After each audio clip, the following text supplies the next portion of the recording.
This is breaking news from WOWT 6 News. Good afternoon. We are interrupting this programming to bring you a live news conference which will begin shortly.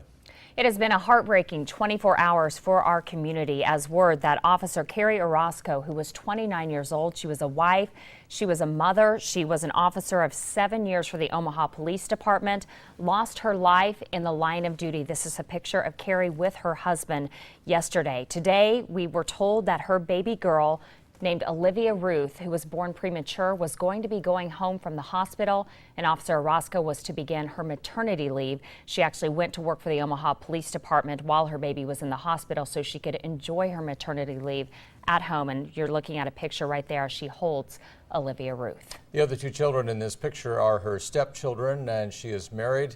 And this picture was taken while the baby was in the hospital. But she actually was just 1 day away from coming home with the baby when the fatality happened, when she died yesterday in the line of duty for Omaha. The first woman officer to be killed in the line of duty, Omaha Police. And a very sad day, and it continues as people mourn and are offering support, tremendous support coming in for the family and especially for this little baby. And we've talked with the Omaha Police Foundation this afternoon. They've raised well over $80,000 now of contributions coming in from the community and nationwide. And we are expecting new information from Omaha Police Chief Todd Smotter. We want to listen in live now.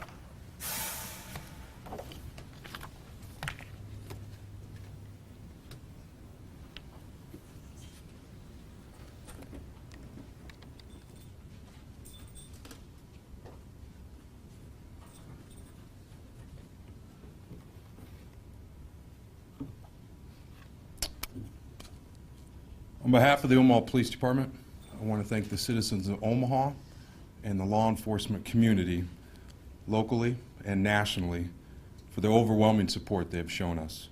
It is humbling, and it makes all of us proud to serve our great city. Mayor Stothert and I continue our constant communication on the incident that occurred yesterday. Mayor Stothert's going to make early arrangements to come home. She's at her son's wedding in Florida. She's going to come home early to attend the funeral. Today's press conference will be a clinical law enforcement briefing on the events that occurred yesterday. It is designed for transparency, just like we would do in the aftermath of any other large-scale occurrence that occurs in the city of Omaha. So please bear with me. There are quite a few details that I will go through. We have prepared a media packet, and at the end of my briefing, I will take some questions.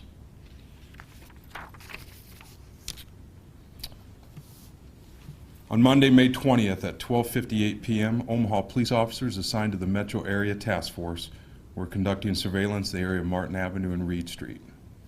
Sergeant Jeff Kopetz, a 24-year police veteran, and Officer Robert Laney, a 25-year police veteran, were attempting to locate and arrest 26-year-old Marcus D. Wheeler.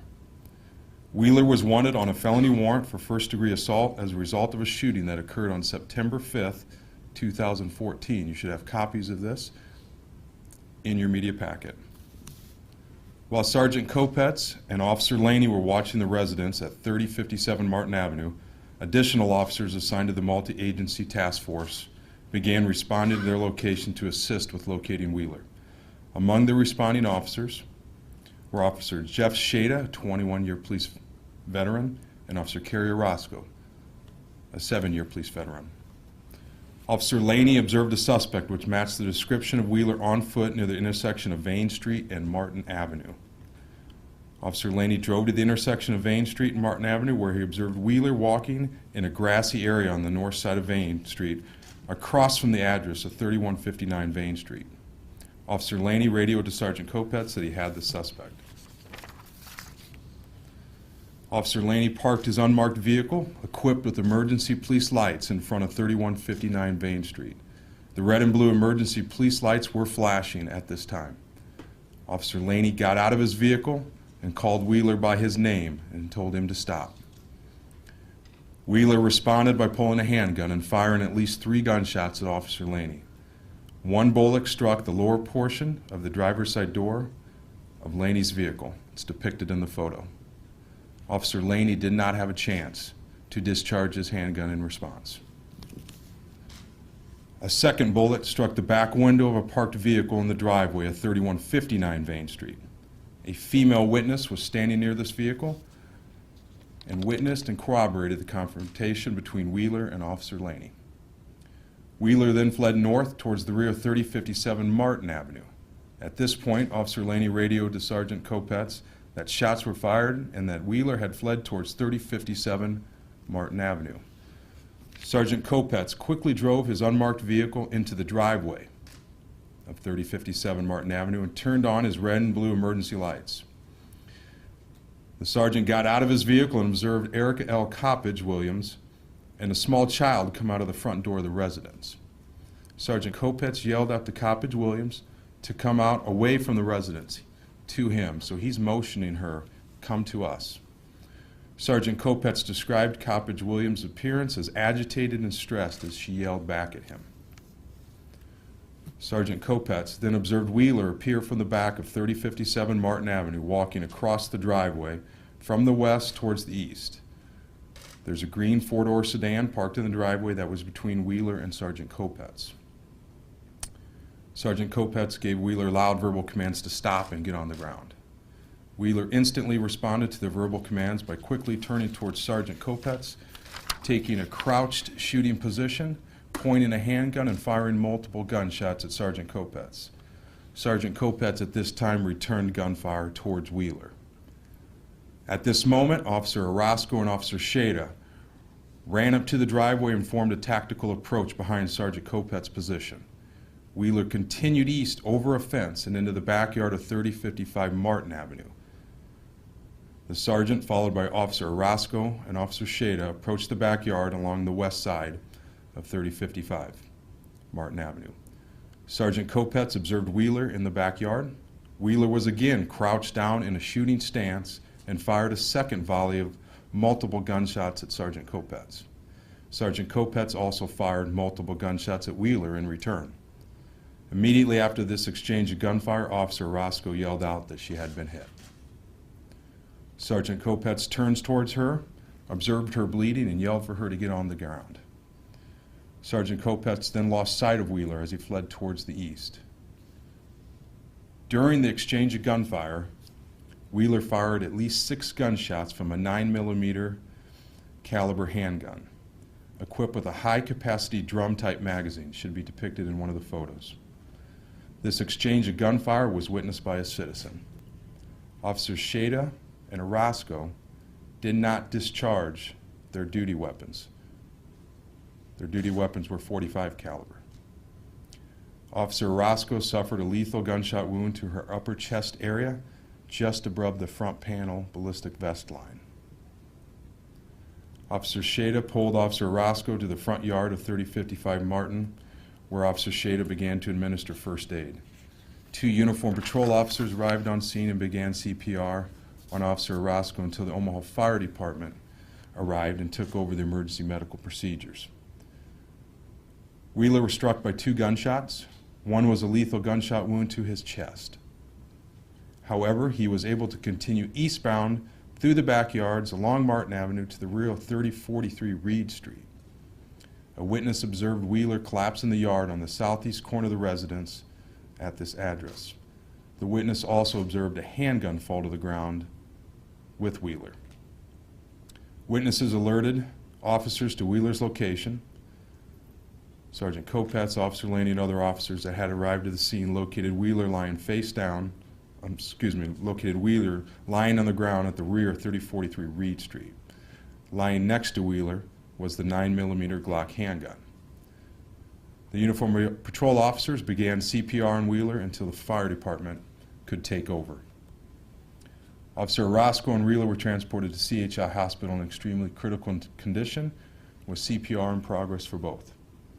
Officer Orozco was treated by a trauma team at the hospital. Officer Orozco succumbed to her injuries and was pronounced dead at the hospital. Preliminary autopsy results show that Officer Orozco died from a gunshot wound to the upper chest, just above the ballistic vest line. Further evidence showed that the bullet that struck Officer Orozco passed through her chest and exited her back. A bullet was recovered from inside of her rear ballistic vest panel. This bullet was examined by the Omaha Police Department forensic firearms examiners. The bullet was fired from a 9mm handgun. The only person at this scene that had a 9mm handgun was our suspect, Wheeler. Wheeler was also treated by a trauma team at the hospital. He also succumbed to his injuries and was pronounced dead at the hospital. Preliminary autopsy results have not been completed and are not available at this time. To summarize, the firearms involved in this incident include a 9mm handgun fired a minimum of 9 times by Wheeler, at least 3 gunshots fired at Officer Laney on Vane Street, and at least 6 gunshots fired at the 3 officers in the driveway of 3057 Martin Avenue. Wheeler was armed with a Glock 9mm handgun with a high-capacity drum-type magazine with a 50-round capacity. Wheeler's handgun was loaded with 45 rounds of 9mm ammunition when it was recovered. An additional Glock 9mm magazine with a magazine capacity of 15 rounds was located on the ground in the backyard of 3055 Martin Avenue. This magazine contained 8 rounds of ammunition. Sergeant Kopetz was the only police officer that discharged his duty weapon. Sergeant Kopetz fired between 3 to 4 shots at Wheeler. All 4 officers in this incident were armed with Glock 45 handguns. Law enforcement officers that are assigned to the Metro Area Fugitive Task Force wear a modified tactical police uniform due to the nature of their work. The uniform typically consists of tan pants, a dark shirt, and a black tactical vest, clearly marked with police on front and back. At this point in the investigation, 13 sworn law enforcement personnel and 11 civilian witnesses have been interviewed by the Omaha Police Department's Officer-Involved Investigations team. This investigation continues at this time. Autopsy and toxicology results are pending, and forensic firearms and ballistic examinations will be conducted. Wheeler is a convicted felon. He's also a known gang member. He was convicted for a federal narcotics distribution charge. He was sentenced to 5 years, 6 months in federal prison. According to court documents, he ended his term of federal supervised release on November 5th, 2013.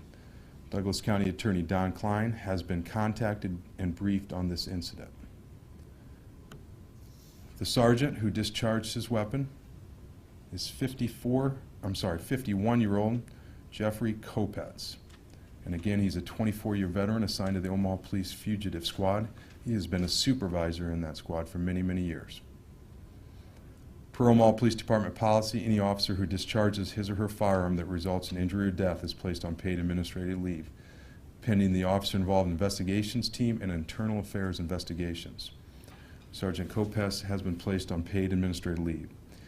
Any additional information about this incident will be released by the Omaha Police Department's Press Information Office or by myself directly. A grand jury will be convened to investigate per state law. The actions of my officers were justified as they were attempting to apprehend a dangerous suspect who engaged them in gunfire on at least 2 occasions.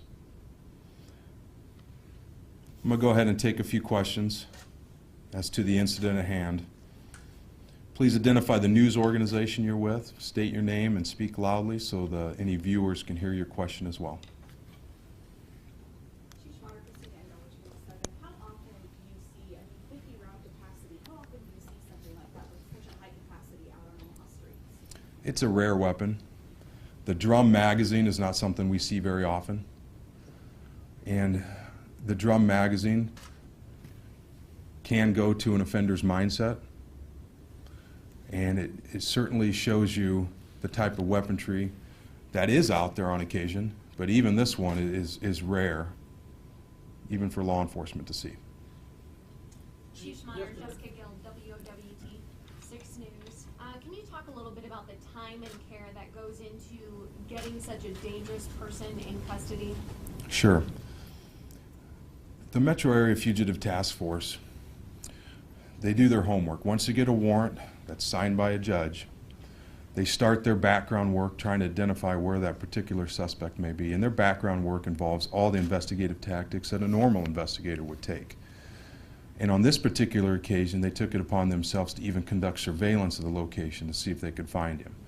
Once they spotted him, they are also trained to take those offenders into custody. And what they will do is they will focus on the worst of the worst that we have in Omaha.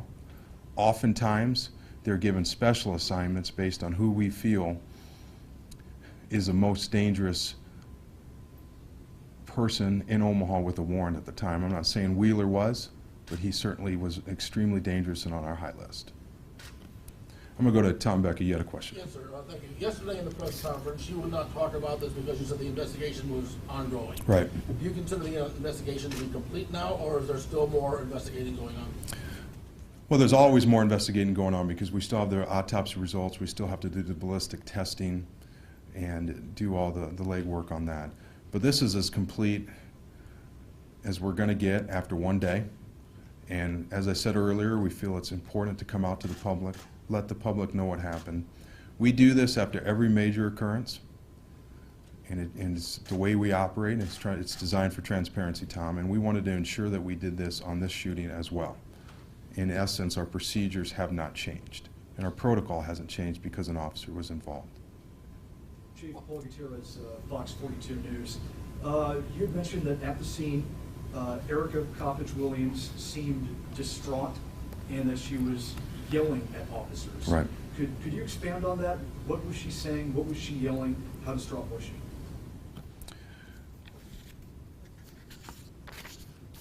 Sergeant Kopetz described her as distraught and stressed. He's motioning for her to come over towards him. I don't know how much more of a description you'd like me to get into with that, but she's clearly agitated at that point and stressed, and that's based on his version as to what took place. Did she seem like she was a danger to the public at the time?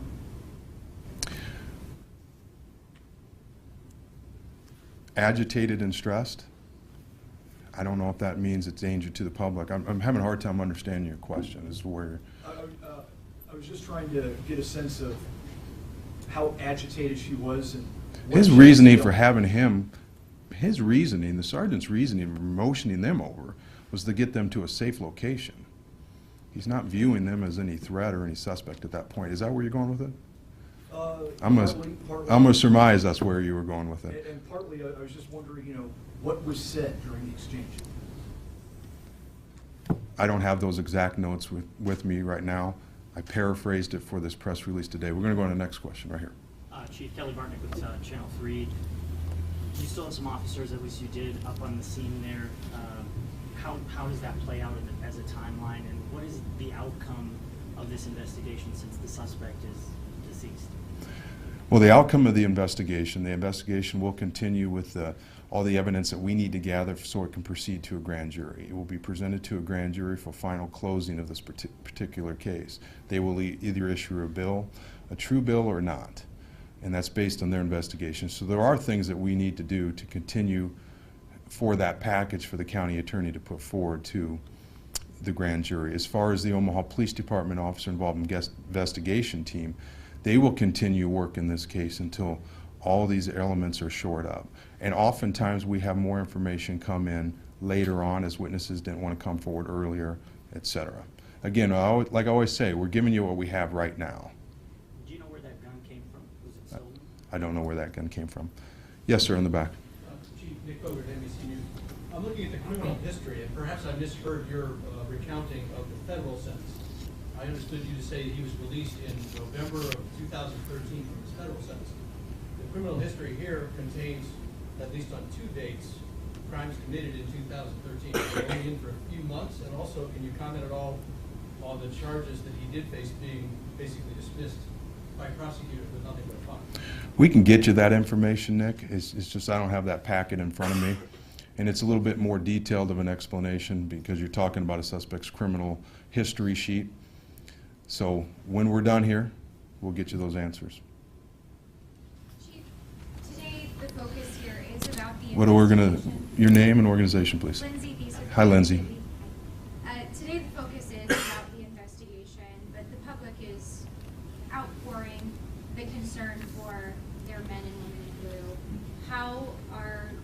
officers during today, and what can you share with the public at that point? Obviously, the Omaha Police Department and law enforcement in general is taking this very hard.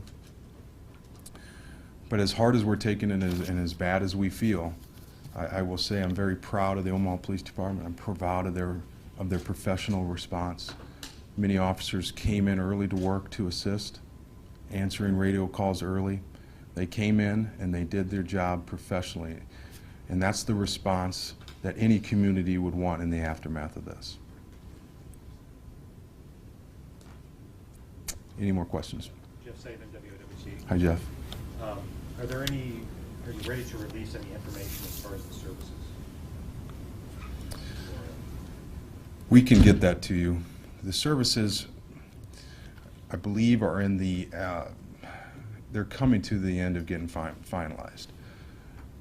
So we'll make sure you get that. I don't want to speak out of turn and tell you that there's a certain date when they're not. And I apologize if I am missing a word here or there, but I haven't slept as well as I usually do. Are you able to tell us if baby Olivia was released today? I don't know.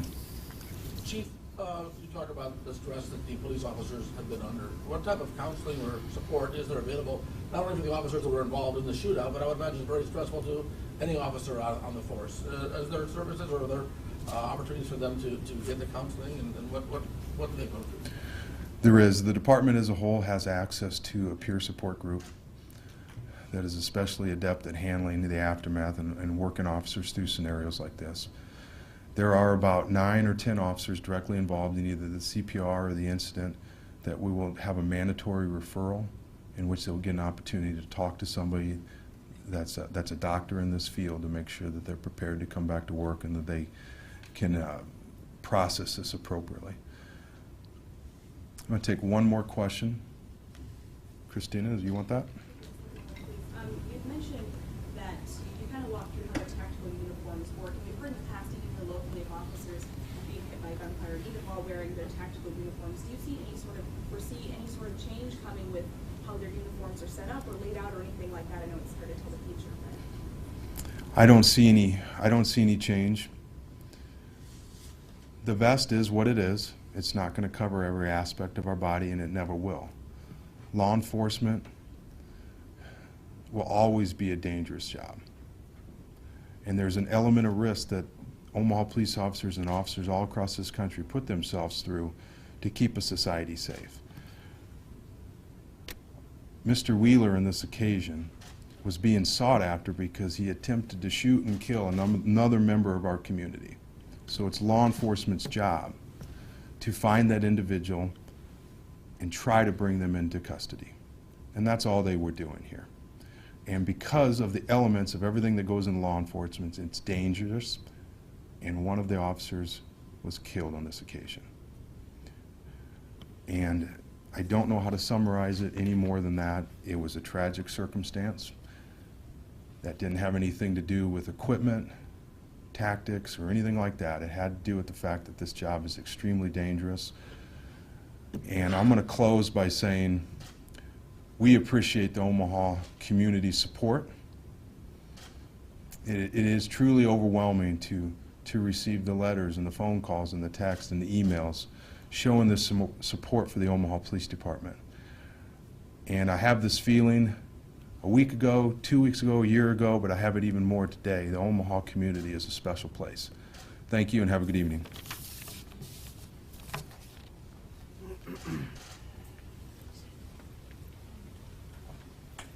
That is Omaha Police Chief Todd Smatter really laying out what happened at that scene at 30th and Martin Avenue yesterday, and for the first time really giving us a detailed account of what officers were dealing with. Obviously, they were tracking a wanted felon. He said he had a 9mm handgun that was capable of firing up to 50 rounds. He says even for police officers, John, this is very rare to see a gun of that magnitude. Yeah, we now know the officers involved in this with the Omaha Task Force and all the metro area fugitive task force. Sergeant Jeff Kopetz, he's 26 years old, and Officer Robert Laney. They were the first to approach Wheeler. This is the scene yesterday where the shooting took place. It was first Wheeler that fired, according to Chief Schmatter. He fired several shots when a car came upon a police car with lights going, and then he ran, and then he fired again as Officer Kopetz came in with his car with lights going, and there were more shots fired then. And we know that Officer Carrie Orozco was hit in the upper chest. Chief Schmatter giving us this information today, and also that she did shout out to a fellow officer that she was hit, that officer jumping in and started performing CPR on Officer Orozco out there at the scene. We also got more of a feel for how this all played out because, you know, all through our live coverage we were describing this as a very tense situation in this neighborhood. Omaha Police Chief Todd Schmatter telling us about a distraught woman, even a child being in the picture at this time as this wanted felon was running from Omaha police officers, and they were tracking him through the neighborhood, and he was firing off shots, and we got to see pictures of those, which we'll be bringing you all through the night in our newscasts of the, the detail, the bullet holes in the car and where the bullet holes were landing in this neighborhood as this all played out. And Officer Orozco and also Officer Jeff Shada, they came in support. They were with the Omaha Task Force, and when that second shooting took place at the second squad car, they moved in. Wheeler then crouched down, as the chief described it, and fired more shots. He fired up to 9 shots in this whole ordeal, and one of those did hit Officer Orozco in the chest. She said she'd been hit and went down. She was told to get down by the sergeant, and then he administered CPR. A couple of things from Omaha Police Chief Todd Schmatter that I think are important from today's news conference that the community will be focused on. He said the actions of my officers were justified, and to paraphrase a little bit here, that's a direct quote, he says that they were attempting to apprehend a very dangerous criminal. He also says that this is as complete as we're going to get after one day, talking about the information that he released today, and really making the point that he feels it's very important to have transparency and to fill the public in, especially in such a situation that played out from Reed Street to Martin Street to Vane Street, as we heard where the suspect was first spotted and then began running through homes. People were coming out of the house. So officers had the duty to protect this woman and this child and also track this suspect and alert other officers as all of this was playing out. Yeah, 3 of these officers with a lot of experience. It's Kopetz with 26 years, Laney 25, Shada has 21 years. He was teamed up with Orozco, who has 7 years of experience. And Sergeant Kopetz actually was the supervisor of the crew, and he is the only officer that did fire shots. He fired from 3 to 5 shots in this incident. A couple of questions many of you at home may be wondering. Today, Olivia Ruth, which was the officer's daughter, she was born premature, 7 weeks old, was set to be released from the hospital. Omaha Police Chief Todd Schmatter does not know if she was released from the hospital. Another question a lot of people are asking is when the memorial service will be held, and we don't have an exact time on that. Omaha Police Chief Todd Schmatter says it hasn't been formally decided, but as soon as we get that information, we will be sharing it with all of you at home. And again, referencing John, and I think this is something we've seen over the last 24 hours, is an overwhelming amount of support, both nationally and here locally. Those are the words that Chief Schmatter used, overwhelming. He began his news conference with the overwhelming support and the gratitude from Omaha Police, and he ended the same way, saying that he knows this community is behind them, and they're very thankful for that. And also he mentioned nationwide support, which has been coming in as well.